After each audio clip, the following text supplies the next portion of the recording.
Have you ever felt like the world was moving too fast? Like something important was being lost? That's exactly how people felt in the late 1700s. Cities exploding, factories everywhere, and nature slowly disappearing.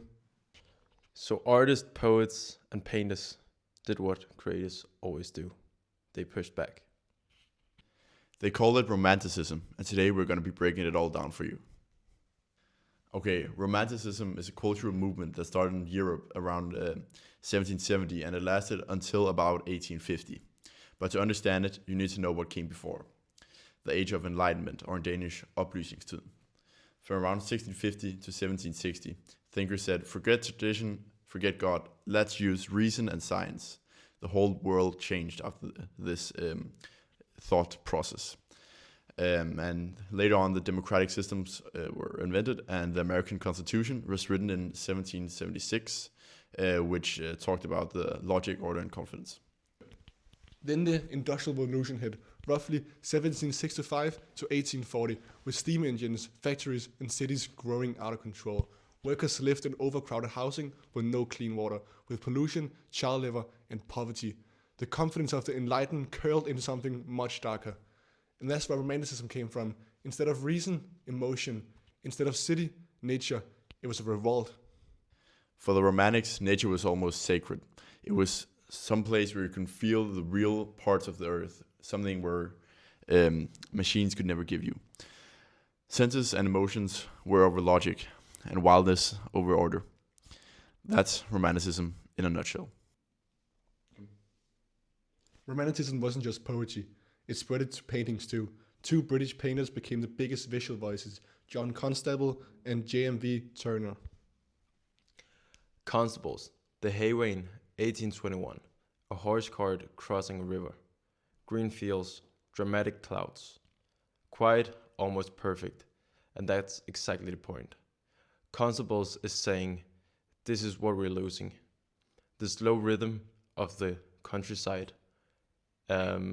Not smoke and factories. Turner's The Fighting Tamara in 1839, a giant old warship, ghost white, being dragged away by a tiny, dirty steamboat. It's a painting about the end of an era and the start of another one. The majestic natural past being swallowed by the industrial machine. Turner isn't just painting a ship, he's painting grief. So now we've covered the movement and the painting, but it's time to dig deeper into the actual poems, so we brought a bit of an expert. Can you hear us, Theo Leopold? Yes, loud and clear. Hi. So we looked at two poems, London by William Blake and We Are Seven by William Wordsworth. Can you talk us through them? Sure. London, 1794. We've got four quatrains, ABAB rhyme, iambic tetrameter, and that marching rhythm throughout the poem, which mirrors the speaker literally walking through the city at night. Everything he sees is oppressive. The streets, even the Thames, all described as like chartered, as controlled, owned, and nothing is free in this poem. What about the people he needs? He sees people like chimney sweepers, child laborers, soldiers, and women forced into prostitution. And there's this line, mind-forged manacles, chains inside the mind. Exactly, that's the key image. People aren't just physically trapped, they've internalized their own oppression, and it ends with the marriage hearse. Wedding and funeral are now collapsed into one, and society is rotten through and through. So, yeah. Okay, and Wordsworth's poem, that feels completely different. Yes, very different in tone. 11 quatrains, and we have a gentler rhythm. An adult that meets an 8-year-old girl near a churchyard. Two of her siblings are dead and buried right next to our house, but she refuses to count them as gone. We see this through the quotation, nay, we are seven. She visits their graves, sings to them, eats supper there, and Wordsworth is firmly on her side. Innocence understands something cold, reason simply can't.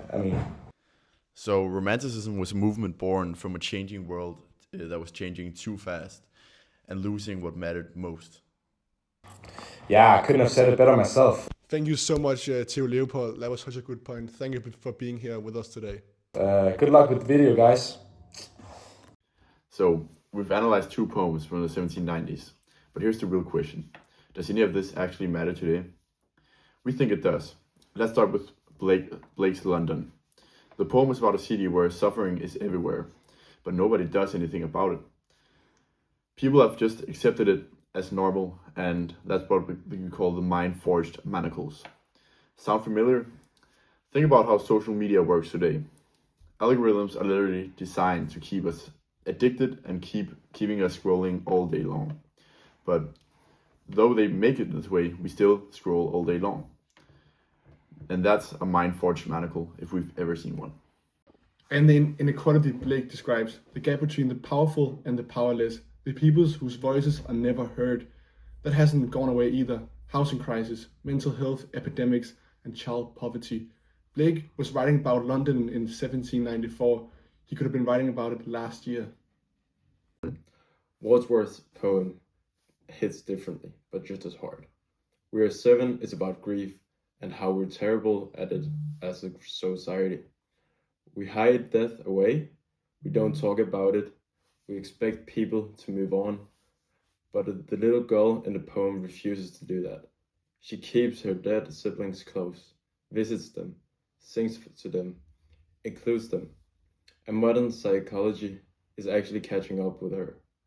Grief researchers now say that maintaining a bond with the people you've lost is healthy, not something to get over.